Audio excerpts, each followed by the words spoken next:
Hello friends, BFM का chapter number 10 part 2 आज हम स्टार्ट करेंगे।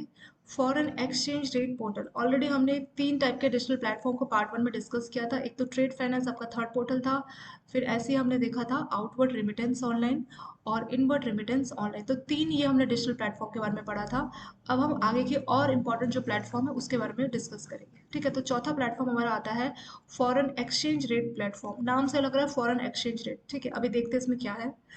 Portal provided by corporates. तो ये उन कॉर्पोरेट्स उन कंपनीज को पोर्टल दिया जाता है who meet the criteria set by the bank. तो कुछ सभी कस्टमर्स को नहीं, सभी कॉर्पोरेट्स को नहीं, तो बैंक कुछ क्राइटेरिया बनाता है। अगर कॉर्पोरेट उस क्राइटेरिया को पूरा करता है तो बैंक उसको ये वाली सुविधा देता है। ठीक है, for getting on boarded after getting the log in I D and password as per internal guidance. तो बैंक का कुछ क्राइटेरिया रहता है। कस्टमर अगर उस क्राइटेरिया को पूरा करता है तो उसके बाद बैंक उसको ऑनलाइन आईडी और पासवर्ड देता है। Enable the corporate to directly log in to bank inter. तो इसमें क्या होगा, बैंकों का इंटरनल बैंकिंग प्लेटफॉर्म होगा। तो बैंक ने लॉगिन आईडी किसके लिए दिया कि कस्टमर उस ऑनलाइन प्लेटफॉर्म को लॉगिन कर सकता है and assess the foreign exchange rate portal. तो एक फॉरेन एक्सचेंज रेट पोर्टल होता है जहाँ पर रेट लिखा रहता है ये, तो उसको कस्टमर असेस कर सकता है आईडी और पासवर्ड डाल के। Corporate allowed to access the dealing room on real time. तो डीलिंग रूम कहाँ होता है, जहाँ पे सब डील का पेमेंट और सेटलमेंट किया जाता है। तो कस्टमर रियल टाइम बेसिस पर डीलिंग रूम का असेसमेंट उसको मिल जाता है आईडी और पासवर्ड से। For booking their foreign exchange requirement, उसको कैश, टर्म्स, स्पॉट या फॉरवर्ड कॉन्ट्रैक्ट बुक करना है तो वो डायरेक्टली कस्टमर अपना ऑनलाइन अपना आईडी पासवर्ड के थ्रू जो है कर पाएगा। क्यों? क्योंकि ऑनलाइन उसको असेस मिल गई है कि बैंक के डीलिंग ग्रुप को वो ऑनलाइन जाके असेस कर सकता है। वहाँ पे सारे रेट्स रहेंगे और उसके हिसाब से कैश मतलब डे सेम डे, टर्म मतलब T+1, स्पॉट T+2 और फॉरवर्ड ट्रांजेक्शन उसके बाद का, स्पॉट के बाद का कोई भी डेट आपका फॉरवर्ड होता है।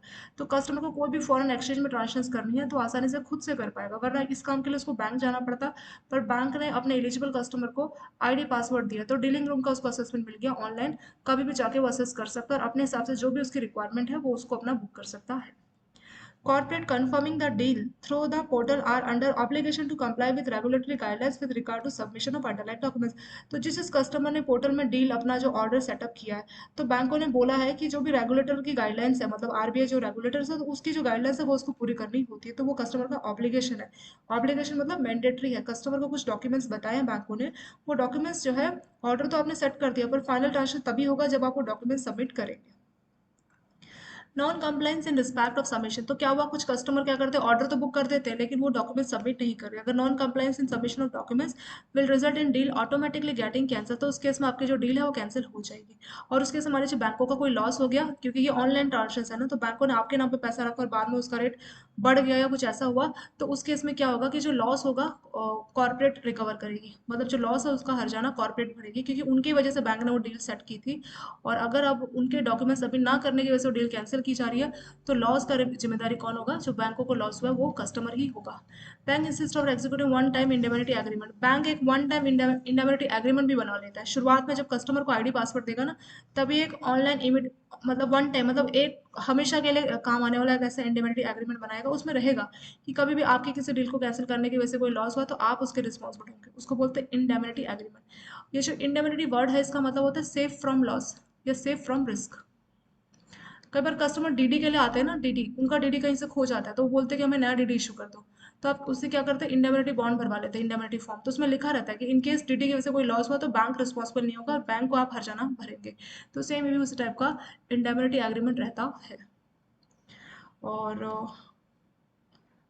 Bank from any loss that could arise from non compliance of regulatory guidelines. तो कई बार आपने रेगुलेटरी गाइडलाइंस को पूरा नहीं किया, उसकी वजह से बैंकों को लॉस हुआ, तो उसके लिए आप लाइबल रहेंगे। इसके फायदे क्या, फायदा ऑलमोस्ट सबके सेम है कि सब चीज़ें फास्ट हो जाती है। रियल टाइम में जो है कोटेशन देख सकते हैं, मतलब क्या रेट चल रहा है वो आप रियल टाइम बेसिस पे देख सकते हैं। Seamless interaction through the portal with bank dealing. तो डीलिंग रूम के आप रेट्स को जाके खुद से चेक कर सकते हैं। Advisory from the bank dealer on inter bank markets and latest development on. तो एक्सचेंज फॉर्म्स में क्या डेवलपमेंट हो रहा है या फिर क्या अगर कुछ आपको एडवाइजरी चाहिए बैंकर्स डीलर से तो वो भी आपको इसमें मिल जाता है।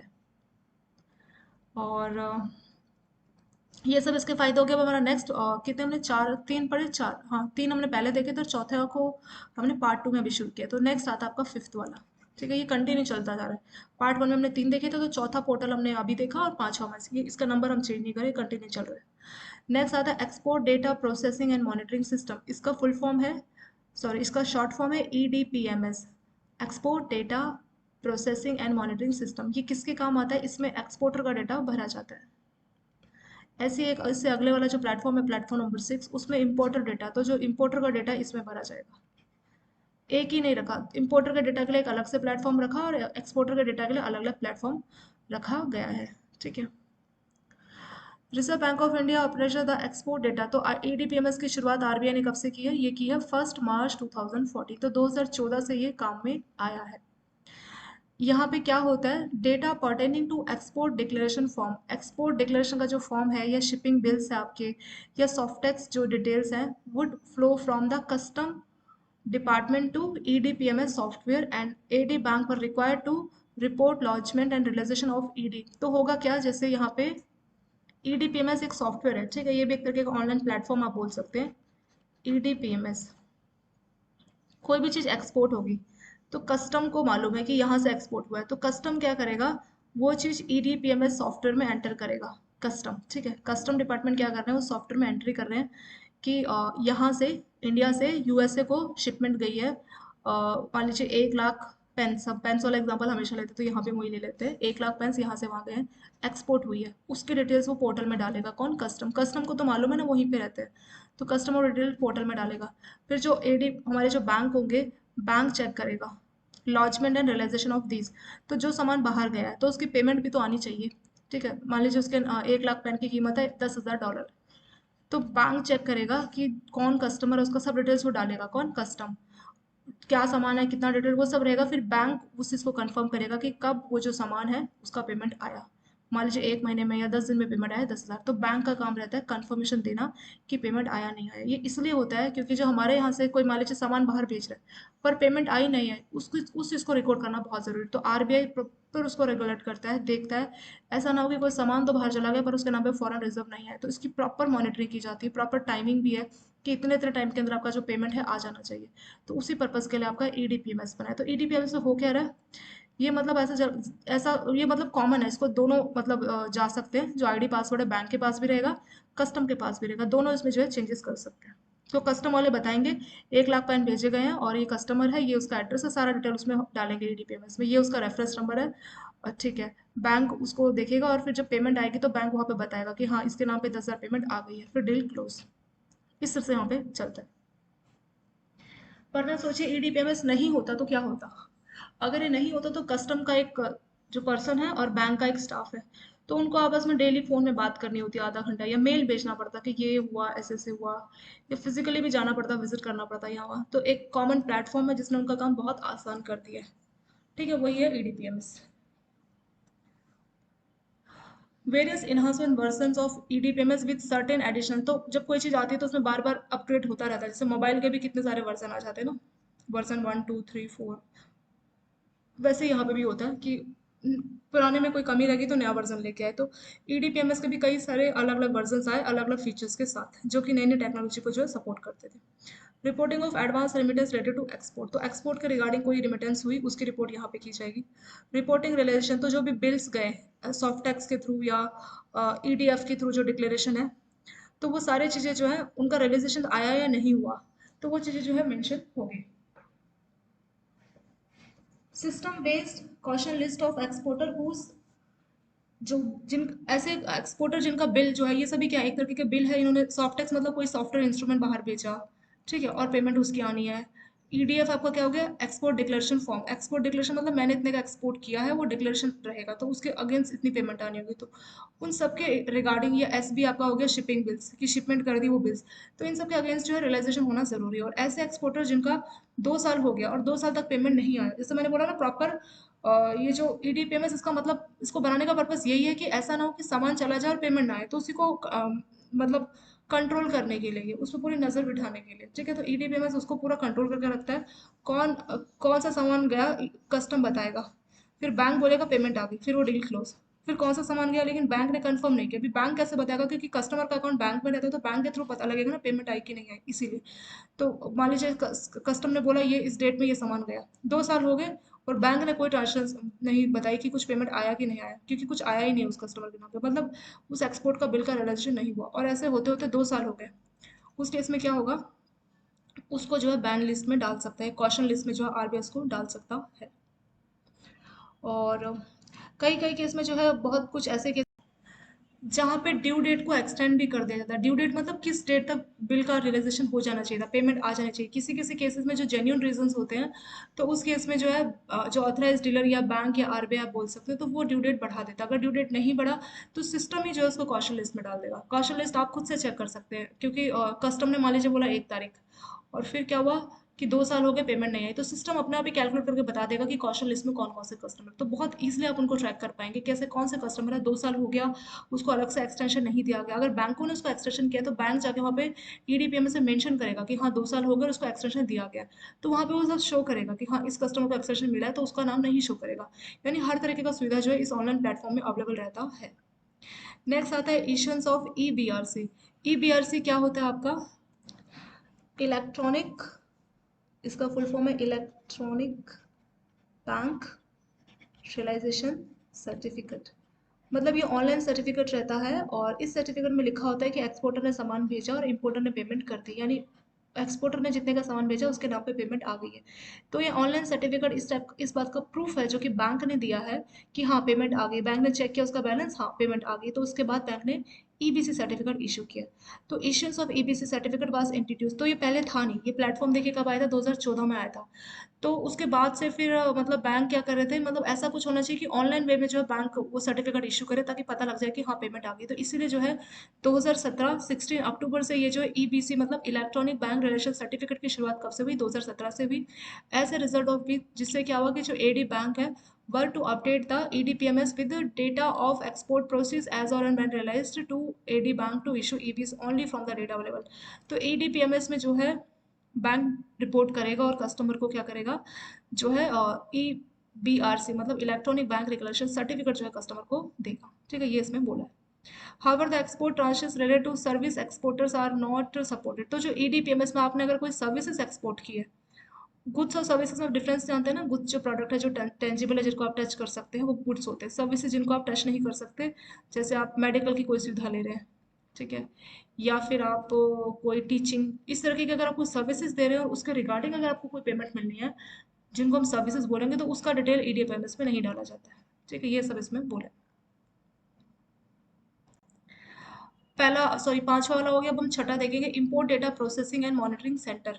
ये किस जैसा हमने ये एक्सपोर्ट डाटा एक्सपोर्टर के लिए था कि वो सामान भेज रहे हैं, कस्टम वाले बताएंगे ईडीपीएमएस में और फिर बैंक कंफर्मेशन देगा पेमेंट आ गई, तो उसके लिए ईडीपीएमएस है। यानी एक्सपोर्टर के लिए ये आईडीपीएमएस इंपोर्टर के लिए। ठीक है, import data processing and monitoring system in order to enhance ease of doing business and facilitate efficient data processing for payment of import transactions। तो जो भी चीज़ें इंपोर्ट की है उसका पेमेंट अच्छे से हो रहा है नहीं हो रहा और प्रॉपर उसकी मॉनिटरिंग हो, तो तभी से जो है आईडीपीएमएस को लाया गया। कस्टम अथॉरिटीज और बाकी के स्टेक होल्डर के साथ कंसल्ट करके ही जो है इसको लाया गया आईडीपीएमएस को। Based on AD bank AD code declare by importer. तो जो इंपोर्टर्स होता है उसको एक कोड दिया जाता है। ठीक है, तो एक कोड दिया जाएगा। The bank shall download BOE bill of entry. Bill of entry इस बात का प्रूफ होता है कि कोई भी सामान बाहर से मंगाया वो आ चुका है। ठीक है, तो बिल ऑफ एंट्री जनरली वहाँ के जो कस्टम डिपार्टमेंट के जो लोग होते हैं ऑफिशियल वो जो है देते हैं। तो बिल ऑफ एंट्री जो है शिपिंग डिपार्टमेंट के लोग। ठीक है, तो बिल ऑफ एंट्री इस बात का प्रूफ है कि जो है सामान आ चुका है। जैसे मान लीजिए बाहर से आपने कोई भी चीज़ इंपोर्ट की है, मान लीजिए कोई लैपटॉप आपने बाहर से मंगवाया है, तो जब वो आपका लैपटॉप एंटर कर गया होगा तो आपको बिल ऑफ एंट्री दिया जाएगा। तो ये इस बात का प्रूफ है कि आ गया है। Issued by EDI port. तो जो ईडीआई पोर्ट आपको जो है बिल ऑफ एंट्री इशू करता है।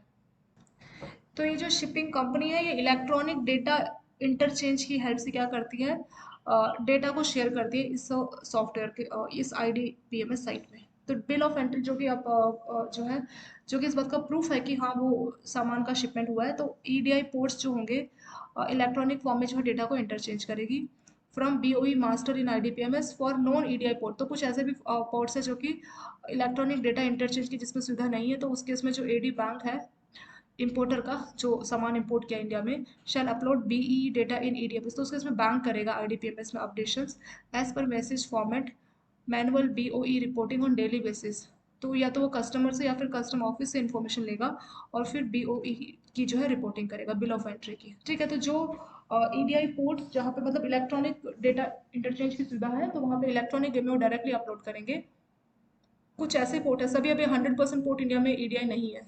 100% पोर्ट में ऐसा नहीं है कि आपको इलेक्ट्रॉनिक डेटा इंटरचेंज की सुविधा मिलेगी, कहीं कहीं पे जहाँ पे है तो खुद ही IDPMS में अपडेट करेंगे, जहाँ पे नहीं है तो बैंकों का रिस्पॉन्सिबिलिटी है। ठीक है, जो बैंक हो गए इंपोर्टर बैंक, वो या तो अपने इंपोर्टर से डेटा लेंगे कस्टमर से कि हाँ बिल ऑफ एंट्री आया है, या फिर कस्टम ऑफिस से डेटा लेंगे और फिर वहाँ पे अपलोड करेंगे।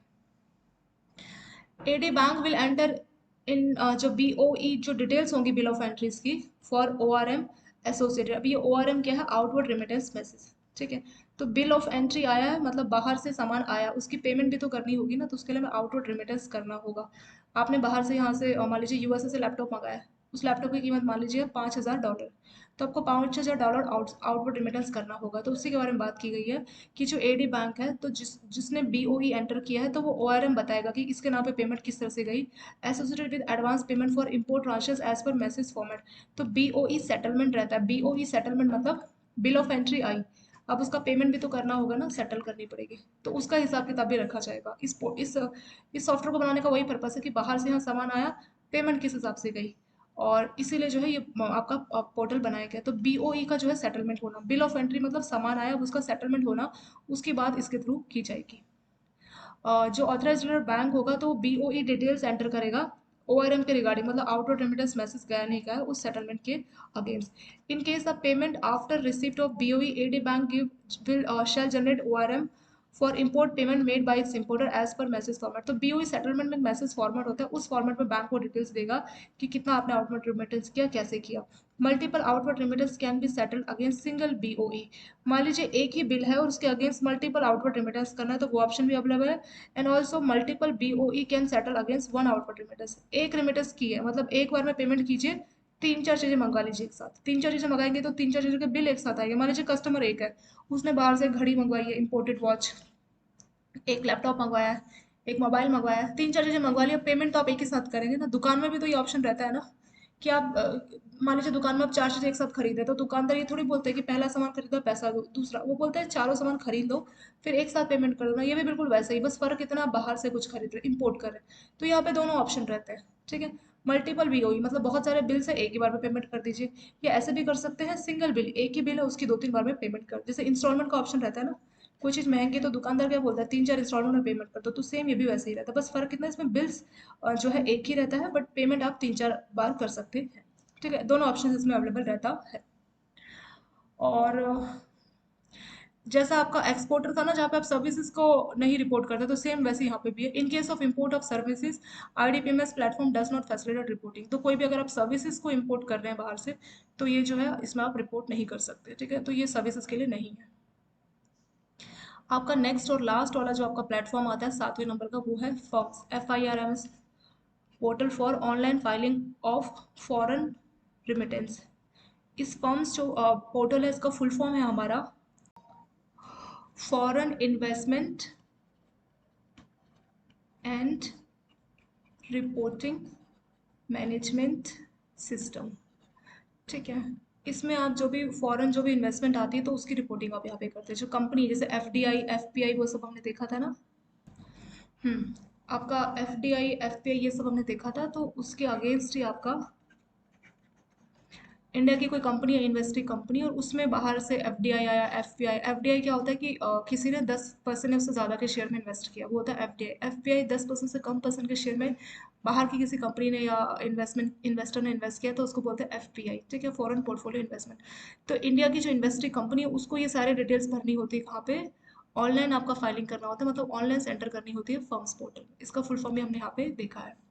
तो बोला है कि इंटीग्रेशन होना चाहिए, integration with the objective of integration the extend reporting structure of various. तो अलग अलग टाइप की फॉरेन इन्वेस्टमेंट आ रही थी, तो सभी को इंटीग्रेट होके जो है एक ही फॉर्म बनाना चाहिए जिसका नाम है सिंगल मास्टर फॉर्म S7। तो सिंगल मास्टर फॉर्म को इंट्रोड्यूस किया, and a window was provided between June 2018 to July to public यानी जो इन्वेस्टीज कंपनीज है to upgrade investment receive under foreign investment route online basis. तो ये timing दिया गया था कि जो जो कंपनीज हैं, इन्वेस्टर जिनके पास इन्वेस्टमेंट आया तो उस विंडो के थ्रू जो है डिटेल्स एंटर कर सकते हैं, और सिंगल मास्टर फॉर्म मतलब जितना भी इन्वेस्टमेंट आया सबको एक फॉर्म के थ्रू जो है फिल कर सकते हैं। With the implementation of single master form, तो जब से सिंगल मास्टर फॉर्म आया, a consolidated reporting merging of ARF and FCGPR। So ये है एडवांस रेमिटेंस फॉर्म। ठीक है, तो एडवांस में जो है रिमिटेंस फॉर्म, तो यहाँ पे अगर आपकी मान लीजिए रिपोर्टिंग करनी है एडवांस रिमिटेंस को लेके या एफसीजीपीआर का तो फुल फॉर्म यहाँ पे दिया है, foreign currency gross provisional return.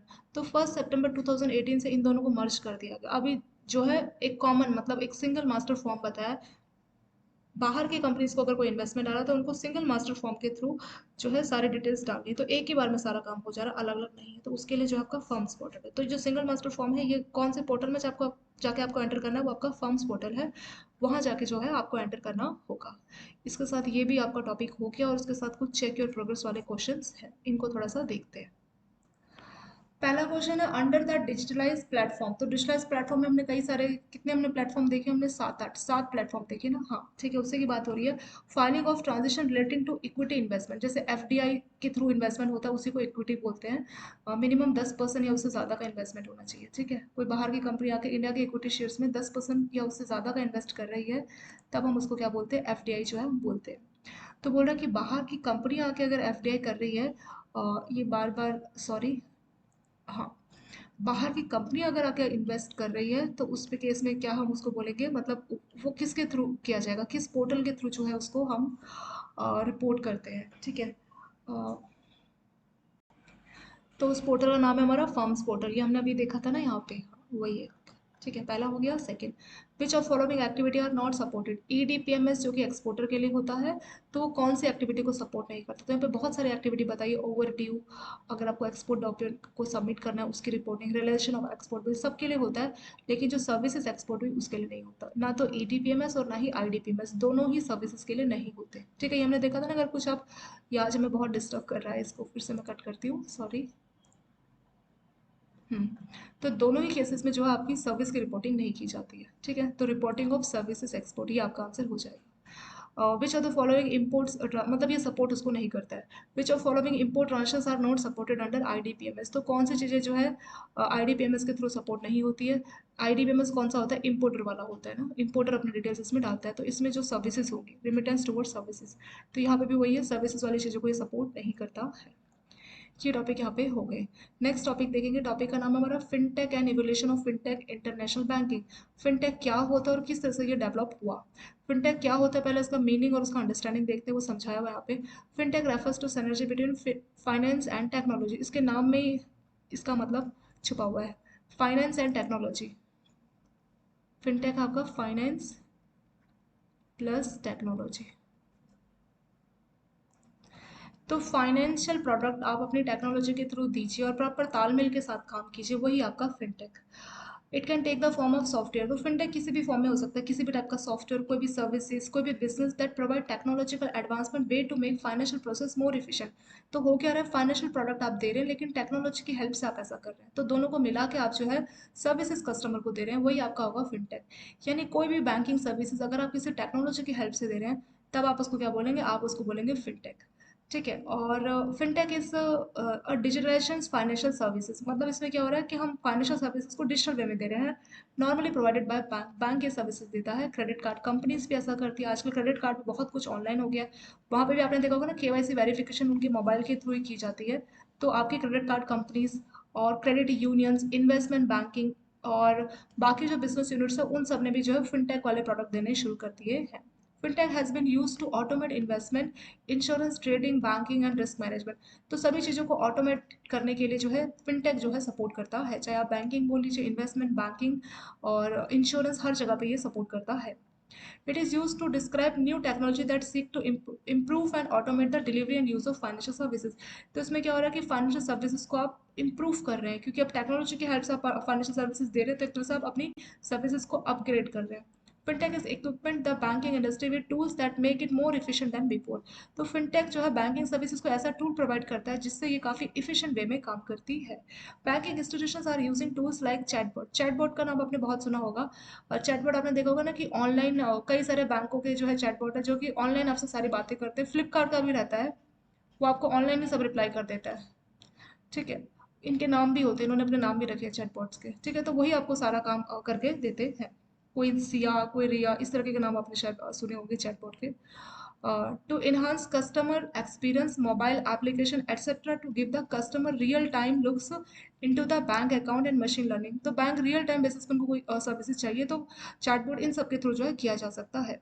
Fintech is a new financial and technological industry used to improve financial services. तो सेम लाइन को देखिए बार बार रिपीट किया कि ये जो है फाइनेंस और टेक्नोलॉजी इंडस्ट्रीज जो है बैंकों को जो है दी जा रही है, उसके थ्रू जो बैंक ग्रो कर रहा है.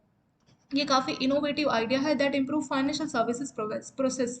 जो भी बैंक फाइनेंशियल सर्विसेज देता है तो टेक्नोलॉजिकल की हेल्प से वो हो रहा है, तो काफ़ी चीज़ें इंप्रूव की जा रही है इसमें. ठीक है, तो ये सब इसमें मेन इसका हो गया. नेक्स्ट हेडिंग है एवोल्यूशन ऑफ फिनटेक. इसकी शुरुआत कहाँ से हुई. यहाँ पे पूरा आपको हिस्ट्री दे रखा है कि कैसे कैसे फिनटेक की शुरुआत हुई. अभी तो हम सुनते हैं चैटबॉट ये सब हमने अभी पढ़े, पर इससे पहले भी इसका किसी ना किसी दूसरे फॉर्म में रोल रहा होगा, तो शायद उसी की यहाँ पे बात की गई है. पहला है आपका 1866. ठीक है, तब क्या हुआ था कि first translated cable was successfully. एक केबल बिछाई गई थी न्यूयॉर्क और लंदन के बीच में, ताकि जो है फाइनेंशियल सर्विसेज दी जा सके. ठीक है, इंफ्रास्ट्रक्चर के तौर पे जो है फाइनेंस जो है केबल को बिछाया गया था. तो वो आपका फिनटेक वर्जन 1.0 था. सोचिए 1866, इतनी पुरानी बात. फिर 1918 में फेडवायर था, पहला electronic fund transfer with the help of telegraph और मोर्स कोड की हेल्प से जो है फंड ट्रांसफर किया गया था ऑनलाइन. 1950 में आ जाइए डायनर क्लब, और इन्होंने जो है ये एमएक्स कार्ड को शुरू किया था. 1967 में क्या था कि पहले जो है टेक्नोलॉजी में जो है आपका एनालॉग सिग्नल यूज़ होता था. फिर यहाँ पे आपका जो पहला एटीएम स्टैब्लिश किया था बार्कले ने, उसने जो है एनालॉग कोड को डिजिटल मोड में कन्वर्ट किया. तो ये आपका फिनटेक वर्जन 2.0 हुआ. फिर 1967 उसी से नेक्स्ट ईयर पहला डिजिटल आपका स्टॉक एक्सचेंज, मतलब ऑनलाइन सब चीज़ें हो रही है. और Swift society for world bank inter bank financial telecom, ये आप जानते हैं ना, जैसे इंडिया से दूसरी कंट्री मतलब नेफ्ट करने के लिए आरटीजीएस के लिए आपको आईएफएससी चाहिए, इंडिया से बाहर आपको स्विफ्ट चाहिए, तो इसकी शुरुआत 1967 में हुई थी. फिर आ जाइए सीधे 2008 पे, जब आपका पूरा जो है ग्लोबल फाइनेंशियल क्राइसिस हुआ था, तो फिनटेक वर्जन 3.0 की शुरुआत हुई थी. वेयर पीपल स्टार्ट डिस्ट्रस्टिंग ट्रेडिशनल, क्योंकि पुराने जो बैंकिंग सर्विसेज थे लोगों को उस पर थोड़ा भरोसा कम होने लगा था. इसीलिए 2009 में क्या हुआ था, बिटकॉइन की शुरुआत हुई थी, followed by different crypto. Bitcoin भी हुआ था, उसके साथ और भी कई सारी क्रिप्टो करेंसीज की भी शुरुआत हुई थी. तभी से आपके गूगल और एप्पल पे ने जो है अपना पेमेंट सिस्टम लाना शुरू कर दिया था. 2010 में क्या हुआ था, fintech version 3.5, mainly by Asian country, जहाँ पे एंटरप्रेन्योर्स, इन्वेस्टर्स और बैंक जो थे इसमें इन्वॉल्व होने लगे थे. तो 2010 में ये आपका फिनटेक का बताया हुआ है.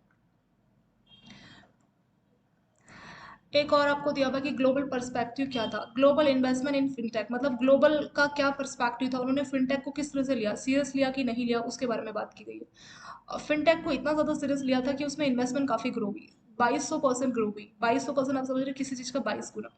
किसी ने 1 रुपये लगाया होगा तो उसके 22 रुपये हो जाएंगे. ठीक है, तो 2200% ये ग्रो हुई. 930 मिलियन का इन्वेस्टमेंट हुआ था, 2008 की बात है, लेकिन वो 2015 में 6-7 सालों में ये 22 बिलियन हो गया था. तो इतना ज़्यादा इन्वेस्ट किया गया फिनटेक में. क्यों, क्योंकि इसका स्कोप बहुत अच्छा था. यूरोप में 1.5 बिलियन का इन्वेस्टमेंट किया गया था 2014 में, with London based company receiving, जिनको 539 मिलियन तक जो है पेमेंट जो है रिसीव हो रही थी इसके थ्रू, इसके इन्वेस्टमेंट के थ्रू. और नीदरलैंड में जो है आपका 306 मिलियन, और स्वीडन में 266 मिलियन जो है इन्वेस्टमेंट रिसीव हो रहा था फिनटेक से. फिनटेक कंपनी यूएसए में जो है 12.4 बिलियन, 2018 में 12.4 बिलियन के आसपास जो है यूएस में ये रेस हुआ था. सिडनी में लार्जेस्ट फिनटेक सेंटर था और 9%, तो सिडनी की जो जीडीपी है उसका 9% कॉन्ट्रीब्यूशन वहाँ की फिनटेक के थ्रू ही आया था. Monetary Authority of Singapore has pledge 225 million जो है 5 सालों में वो फिनटेक में इन्वेस्ट करेंगे, इस तरह से उन्होंने बोला है. साउथ ईस्ट एशिया ने जो है फिनटेक कंपनीज में जो है काफ़ी ग्रो हुआ है. 35 मिलियन से लेके ये 679 मिलियन हुआ है 2018 में, और 2019 में 1.14 बिलियन ये हो जाएगा. तो ये बहुत ज़्यादा ग्रोथ दिखा रहा है. इसमें हमें कोई वैल्यू याद करके जाने का आपको ज़रूरत नहीं है. ये वाला लाइन याद रख सकते हैं कि ग्लोबल इन्वेस्टमेंट 2200% बढ़ा, बस आप इतना याद रख लीजिए, 2200%, ये काफ़ी है. वैल्यूज़ कोई कभी नहीं पूछेंगे, और खास करके पास डेटा की 2015 में कितने बिलियन का था ये कभी भी नहीं पूछा जाता आपसे. फिनटेक एंड इंडिया, इंडिया के बारे में बात करेंगे. अब इंडिया ने फिनटेक को कितना सीरियसली लिया. India has the highest fintech adoption. अगर हम ग्लोबल के कंपैरिजन में देखें तो दुनिया में से सबसे ज़्यादा फिनटेक को इंडिया ने सीरियस लिया. Of the 2100 plus fintech companies, India में अगर हम अभी की बात करें तो 2100 प्लस कंपनीज है जो कि फिनटेक की है. और पिछले 5 साल में जो है 67%, तो 2100 का आप 67% कैलकुलेट कर लीजिए, उतनी कंपनीज पिछले 5 साल में इंडिया में सेटअप हुई है. Of the 2100 plus fintech companies in India, ये डेटा आपका अगस्त 2020 का दिया हुआ है, ठीक है। तो उस टाइम पे 2100 प्लस कंपनीज थी और 17% जो कंपनीज है वो डिजिटल है, और 17% जो है लैंडिंग वाली एक्टिविटी करती है, ये पेमेंट करती है डिजिटल ऑनलाइन, और ये लैंडिंग लोन देने का काम करती है। 14% वेल्थ मेकिंग, वेल्थ मैनेजमेंट ये सब, और making India the second largest fintech after, तो यूएसए में सबसे ज़्यादा और सेकंड नंबर इंडिया का आता है, ठीक है। इसमें तो चाइना को भी इंडिया ने पीछे छोड़ा है। Fintech are set to grow from 66 billion in 2019 to, तो देखिए 2019 में 66 बिलियन का इन्वेस्टमेंट किया गया था, और 2023 आते आते ये 133 बिलियन तक हो जाएगा। और country the second largest base of internet user, India is quickly adopted the world, तो इंडिया में इतना ज़्यादा फिनटेक का ग्रोथ इसीलिए हुआ क्योंकि इंडिया में मोबाइल यूजर्स बहुत सारे हैं, ठीक है। सभी के पास इंटरनेट है, मोबाइल है, जियो सभी के पास इंटरनेट है, तो उन सबसे जो फिनटेक यूजर्स भी काफ़ी इंडिया में ग्रो किए हैं। चलिए शॉर्ट में इसको हम लोग रिवाइज करते हैं। हमने फिनटेक के बारे में देखा था। फिनटेक क्या है कि आप banking technology, bank sorry financial technology, आप फाइनेंशियल सर्विसेज आप टेक्नोलॉजी की हेल्प से दे रहे हैं, उसी को हम लोग फिनटेक बोलते हैं। ये किसी भी टाइप का सॉफ्टवेयर, कोई भी सर्विसेज हो सकती है जो कि आप टेक्नोलॉजी की हेल्प से कर रहे हैं। और ये डिजिटलाइजेशन है, इसमें फाइनेंशियल सर्विसेज और जो भी बैंक जैसे क्रेडिट कार्ड या फिर इंश्योरेंस कंपनी, वो अपनी बैंकिंग सर्विसेज को, अपनी फाइनेंशियल सर्विसेज को डिजिटल प्रोडक्ट की हेल्प से देती है। आपका चैटबॉट एक एग्जांपल इसका हो गया। और इसमें क्या है कि fintech is equipment the Indian industry with tools that make it more efficient, तो इंडिया की जो इंडस्ट्रीज है उसने काफ़ी एफिशिएंट बनाने का काम किया है, क्योंकि सब चीज़ें डिजिटल ऑनलाइन वे में हो रही है। चैटबॉट आपको यहाँ पे एग्जांपल भी दिया गया है। ये नई फाइनेंशियल और टेक्नोलॉजिकल इंडस्ट्री है, और जिससे जो है फाइनेंशियल सर्विसेज जो है इससे काफ़ी ग्रो हुई है, और इसका एवोल्यूशन आपको यहाँ पे दिया हुआ है कि क्या क्या शुरू हुआ। तो पहला 1886 में था, अगर आप याद रख सकते हो तो बस ये वाला याद कर लीजिए कि पहला फिनटेक का जो 1.0 वर्जन था उसकी कहाँ पे शुरुआत हुई थी, तो जो एक ट्रांसअटलांटिक केबल सेटअप की गई थी न्यूयॉर्क और लंदन के बीच में, तो वो आपका वर्जन 1.0 था। फिर धीरे धीरे और ग्रो हुआ। फेडबार 1918 में आया, फिर डायनेट क्लब 1950, और फिर 1967 में पहला एटीएम, फिर उसी टाइम पे आपका स्विफ्ट और पहला डिजिटल एक्सचेंज, फिर 2008 में वर्जन 3.0 आया, फिर 2009 में बिटकॉइन, 2010 में 3.5 जो है इसका वर्जन आया। तो ये सब आपका हिस्ट्री था। फिर ग्लोबल पर्सपेक्टिव क्या है, ग्लोबल में ये 2200% से ग्रो किया। फिर अलग अलग कंट्रीज का यहाँ पे डेटा दिया हुआ है। इंडिया का भी याद रख लीजिए, 2100 प्लस कंपनीज जो है इंडिया में है, और पिछले 5 सालों में सिर्फ 7% ग्रोथ हुआ है। और इंडिया में 2019 में 66 बिलियन फिनटेक है, और फ्यूचर में 2023 में ये 133 बिलियन तक ग्रो करेगा। India second largest after US, ठीक है। तो ये यहाँ पे टॉपिक कंप्लीट हो गया।